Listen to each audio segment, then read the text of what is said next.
അപ്പോൾ നമ്മുടെ ഇന്നത്തെ ക്വസ്റ്റ്യൻ ഇതാണ്. 22 1/6 plus 7 1/6 minus 3 1/6 is equal to dash.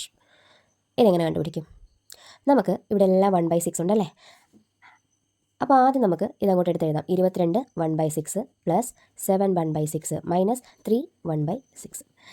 ഇവിടെ ഈ ടേംസ്, അതായത് ഫ്രാക്ഷൻ അല്ലാത്ത ടേംസ് എല്ലാം ഒരുമിച്ച് കൊണ്ടുവരിക. 22 plus 7 minus 3 plus 1/6 plus 1/6 minus 1/6 ആണല്ലോ. ബാക്കി ഫ്രാക്ഷനായിട്ടുള്ള ടേംസ് എല്ലാം ഇവിടെയും കൊണ്ടുവന്നു.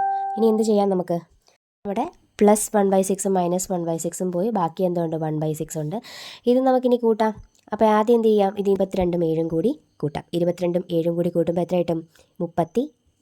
അപ്പോൾ 22ഉം 7ഉം കൂടെ ആഡ് ചെയ്യുമ്പം 29 കിട്ടും. 29ൽ നിന്ന് 3 പോയി കഴിഞ്ഞാൽ 26. അപ്പോൾ 26 പ്ലസ് 1/6, അതായത് 26 1/6 ആണ് നമ്മുടെ ഇവിടുത്തെ ആൻസർ. അപ്പോൾ നമ്മുടെ ആൻസർ എന്താണ്? 26 1/6.